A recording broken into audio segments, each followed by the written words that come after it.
the job that Coach Barnes has done in his short time there is remarkable.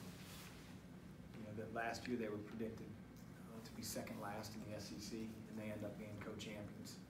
And they have almost everybody back, and they have an identity. You know, they're gonna post it, they're gonna offensive rebound it, and on the defensive end they're gonna try to rattle you. And he's done an incredible job. They've got a lot of talented players. You can't just key on one or two guys. I know Grant Williams is he's a monster. He's very versatile. He can score inside, he can score outside, he draws fouls. You know, he's disciplined, takes good shots, but he's not surrounded by guys that can't play. And that's what makes them a challenge when you're defending. Looking at the bigger picture a little bit, Chris, you're going into a 4-game stretch here that looks pretty challenging to say the least. Do you think you'll have a really good idea of where your team stands coming out of here, or how do you approach in the overall picture? Yeah, I don't look at it from the bigger picture standpoint. I'm focused on Tennessee. I do think that when we come back from New York, we'll have a good idea of where we have to improve. You know, not that I don't think we have a pretty good handle on that now, but you get tested. You know, we're going to play some high major teams that you know, are really good. They have great systems, so we're going to learn a lot about ourselves over the next couple weeks for sure. Kind of a matchup nightmare is Schofield, just being so physical and so big. Yeah, he's you know, he's a guy that is more than capable of playing the 4. He'll probably play the 5 if he wanted to. But at the same time, they're primarily playing with the small forward position. They post him up. Love the energy he plays with. You know, he shoots it at a really high level. And the offensive rebounds, like all their players are eerily similar in that respect in the front court. So he's a challenge, but he's not the only one on the roster that's a challenge. Is that going to come down mostly to Stephen Malik to kind of be on him when he's on the floor? I'm not going to give away matchups, but it's not about, you know, one guy versus another. It's always about our team defense. And you know, if you single coverage, you know, some guys in this country, you know, they're gonna expose you. So it's got to be 1-on-3 and 1-on-4, and we got to crowd the floor as much as humanly possible against a very physical team.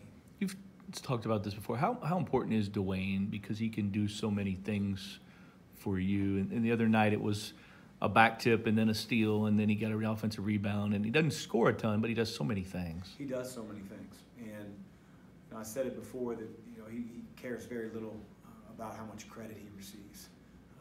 You know, he's not one for the cameras. He's not going to give you a flashy quote. He's just going to put his head down and do his job. And I think any coach would love to have a guy like that. And he provides a lot of versatility on both ends. You know, we can play him on the perimeter defensively. We can play him in the post. But he also needs to improve. You know, I think sometimes everybody wants to, you know, pat Dwayne, you know, on the behind, just like I do. But at the same time, we need him to get better. Because I think he's more than capable of doing that. How do you teach? I mean, you mentioned offensive rebounding. I remember the Pittsburgh teams in the mid-2000s were really good at it. Michigan State's always really good at it. You guys have been good at it. How do you actually teach that with kids when they get to the college level to be a good offensive rebounding team? Variety of ways. I think you have to emphasize it. You are what you emphasize. If you never talk about it, then it's really going to come down to, you know, an individual's habits. And so I think you drill it, you emphasize it, you show film, you show guys that are giving good effort on film, you show guys that aren't giving effort on film, and that's how we try to do it. You know, you build your drills around, you know, the identity you want to create for your team. And you can't emphasize everything. I think sometimes as a coach you can get lost because you play all these different styles of play, and you play so many different good players, and there's so many different ways to skin a cat. You look at Syracuse, they play zone the whole time. You look at, you know, just some teams play in the half court. You know, Villanova walks the ball up, and it's all over the place. And if you, as a coach, in my opinion, are always giving a moving target to your own team about trying to get better in this area and that area, I think you're mediocre in all of them. So we always try to, you know, stick to, you know, what's important to me and what's important to our program.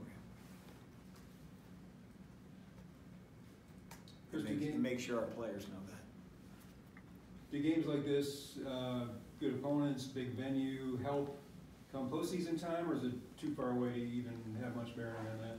Well, it always has a bearing on it. For us to think about that, it's probably way, way too early. But I like to remind our guys that, you know, games like this, you know, give you an opportunity to play in the postseason.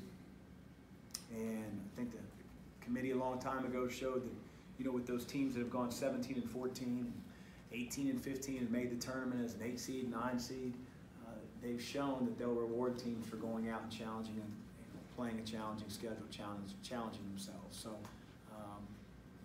you know, we've never been afraid to compete against another program, and you know, that's what we're going to be doing on Wednesday.